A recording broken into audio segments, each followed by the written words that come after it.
masih bersama saya juru bicara Kementerian Komunikasi dan Informatika Dedi Permadi dan juga mantan hakim sekaligus pakar hukum Universitas Trisakti Asep Iwan. Saya ke Kang Asep. Kang Asep, lama tadi saya tinggalkan sebentar. Nggak apa-apa.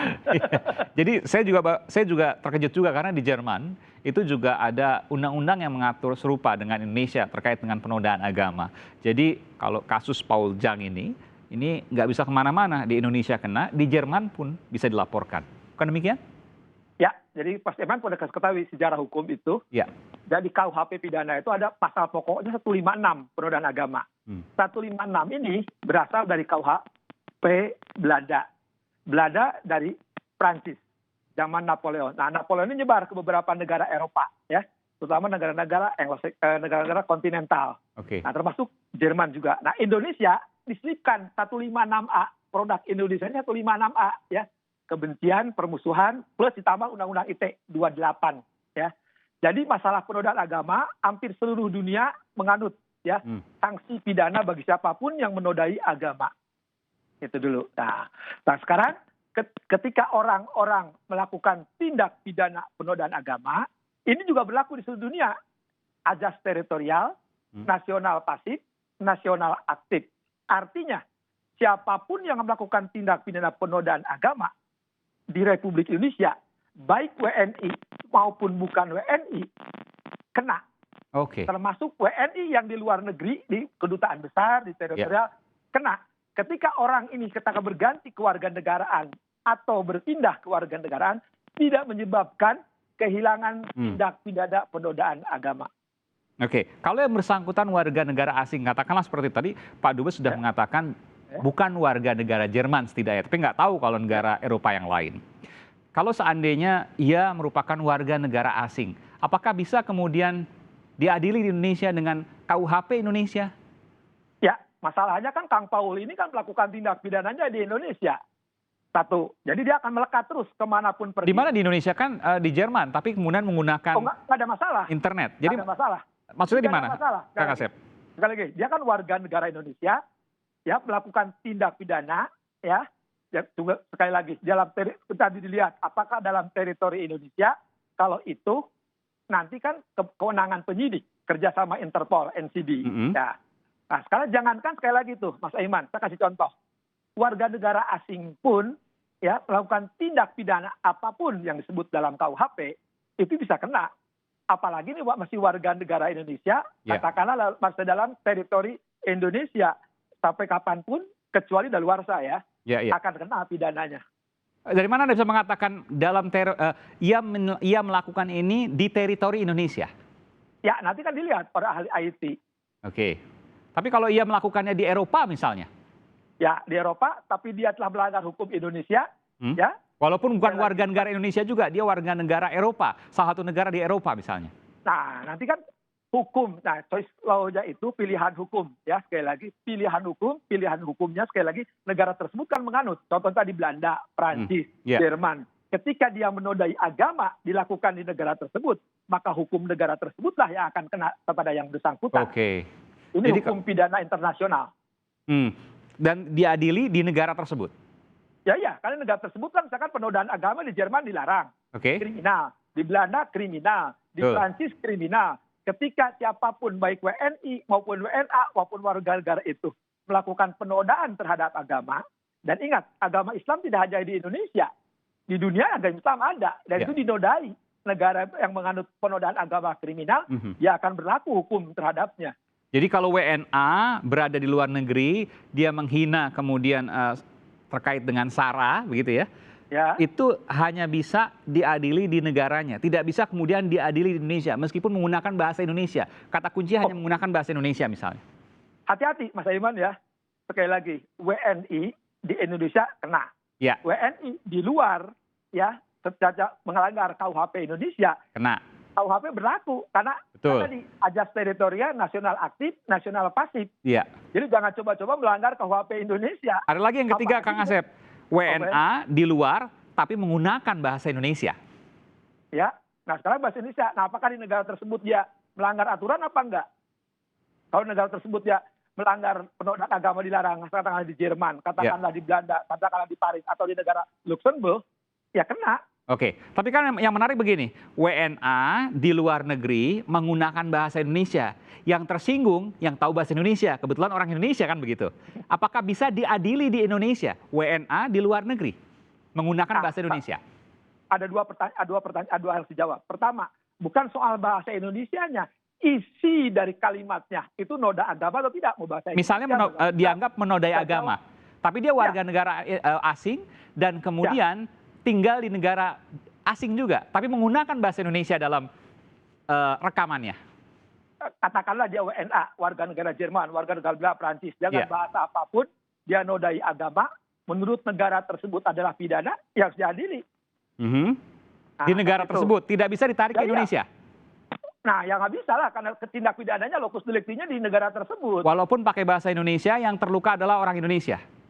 Ya, karena sudah diadili sana, nggak berlaku di kita. Nah, di sini Oke. kecuali di sana belum diadili. Kalau belum diadili? sana belum diadili, datang ke Indonesia, berlakulah hukum Indonesia. Kalau dia tidak datang ke Indonesia tidak bisa ditarik ke Indonesia. Ya nggak apa-apa, ya kita nggak bisa karena ngomongnya di Jerman, ngomongnya di Belanda, di Prancis, berlakunya lokus deliktinya di negara tersebut, ya. Nah, walaupun Indonesia terluka, ya nunggu dia ke Indonesia. Kalau ke Indonesia masuk dia. Berarti ada celah dong kalau seandainya nanti di luar negeri misalnya tidak diproses hukum, maka kemudian dia masih berada di Eropa tersebut, maka tidak bisa diadili yang bersangkutan.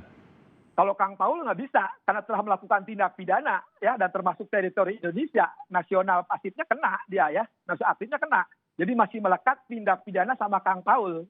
Ya. Nah, Tapi kan belum tahu Kang Asep di mana teritorinya, Ya. belum tentu juga di Indonesia.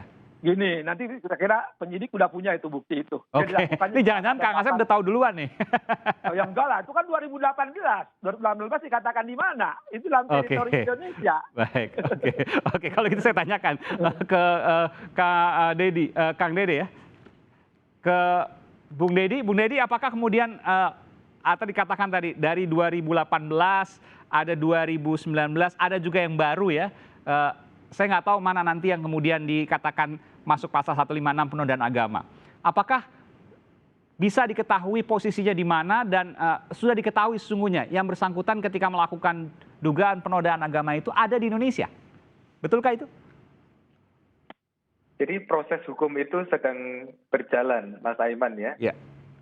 Saya tidak ingin mendahului pihak kepolisian untuk mengatakan apakah ini di Indonesia atau tidak. Tetapi yang menjadi rujukan Kominfo adalah Undang-Undang ITE, terutama pasal 28 ayat 2, Jungto 45A.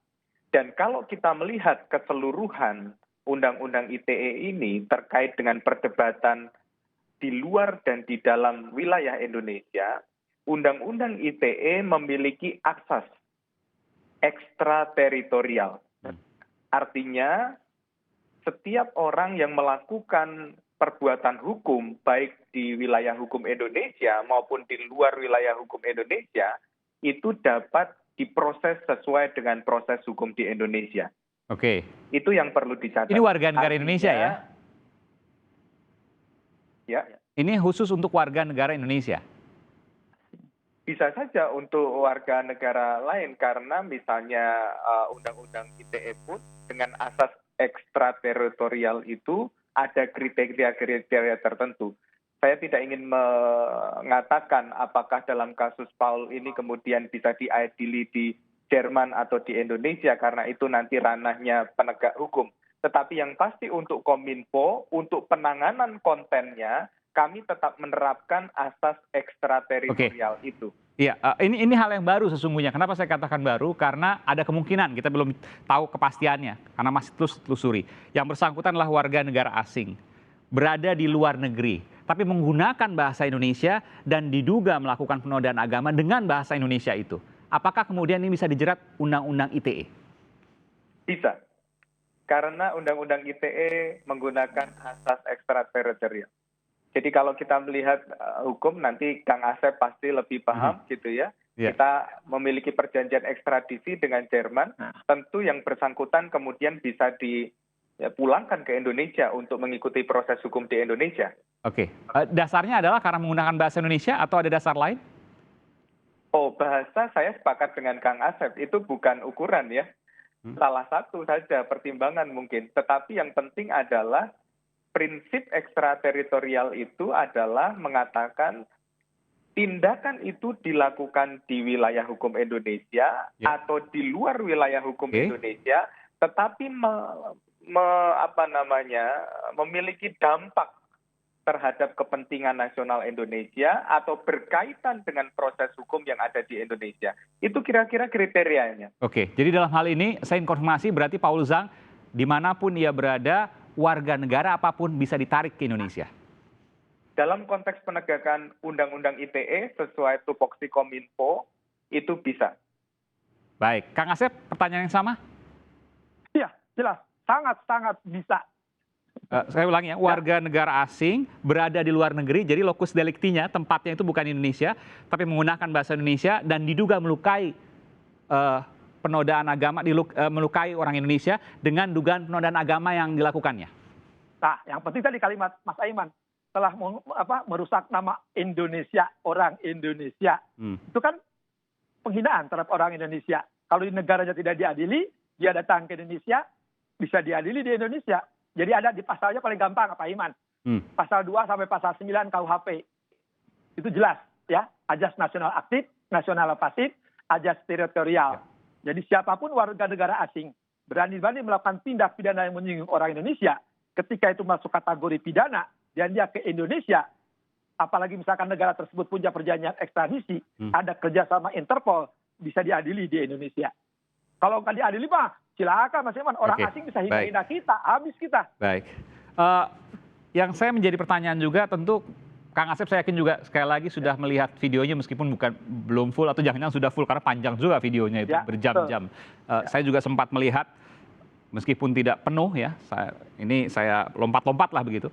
Tapi saya ingin bertanya, kan tidak sendiri yang bersangkutan. Ada juga peserta yang lain dalam video tersebut yang juga ada kemungkinan dugaan penodaan agama. Apakah mereka juga akan diproses dalam kasus ini?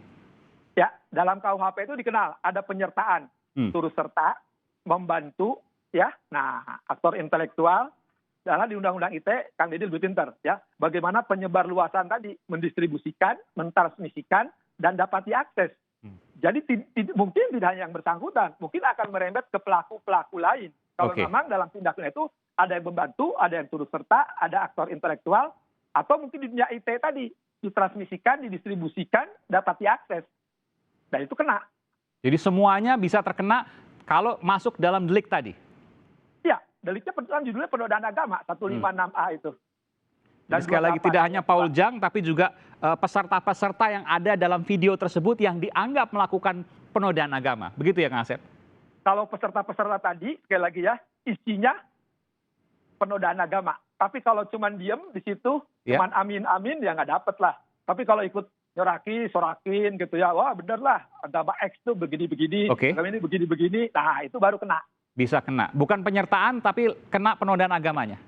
Iya, penodaan. Bisa membantu, turut serta menyiapkan fasilitasnya, misalkan audio disiapkan, peralatan siapin, ruangannya disiapkan, ya kenalah orang-orang itu. Tampaknya ini akan menjadi kasus yang cukup besar karena ada cukup banyak juga orang kemudian ada dalam peserta webinar ya, saya tidak tahu istilahnya apa, webinar atau apapun itu yang kemudian diduga melakukan penodaan agama. Terakhir ke Kang Deddy. Kang Deddy, apakah kemudian ini karena sudah dihapus tapi kemudian muncul lagi, sudah dihapus muncul lagi. Saya ingin tanya, apakah orang yang kemudian memunculkan lagi juga bisa terkena Undang-Undang ITE? Atau bagaimana kemudian yang disampaikan oleh Kemenkominfo? Dalam hal kasus penanganan konten di internet atau media sosial, kami selalu merujuk pada PP 71, yaitu aturan operasional untuk melakukan penanganan konten. Jadi ketika ada konten yang melanggar, maka disitulah kita akan melakukan penindakan. Kami masih terus melakukan patroli siber untuk mengidentifikasi. Jadi tidak menutup kemungkinan bahwa konten ini ada di platform lain, di Instagram, di Twitter, dan lain sebagainya. Kami masih terus mengidentifikasi. Jika itu terdapat dan terbukti melanggar undang-undang, maka kami akan langsung proses, mengirim surat permohonan kepada platform digital, dan kami akan secara tegas meminta platform digital untuk melakukan take down konten itu. Baik, dan ketika kemudian ada proses hukum, ada dugaan yang bisa dilakukan terkait dengan proses hukum karena memunculkan kembali, itu kemudian akan dilakukan proses hukum? Ya, kami tentu bekerja sama dengan pihak kepolisian ya untuk ranah pelaku takedown konten itu ada di Kominfo. Oke, Sedangkan ranah penegakan hukum tentu ada di baik. Polri. Kami menyampaikan data-data pendukung misalnya yang diperlukan dalam penegakan hukum. Baik, terima kasih Kang Deddy Permadi, juru bicara Kementerian Komunikasi dan Informatika, juga ada mantan hakim sekaligus pakar hukum dari Universitas Trisakti Asep Iwan Iriawan. Terima kasih Bapak-bapak, sehat selalu.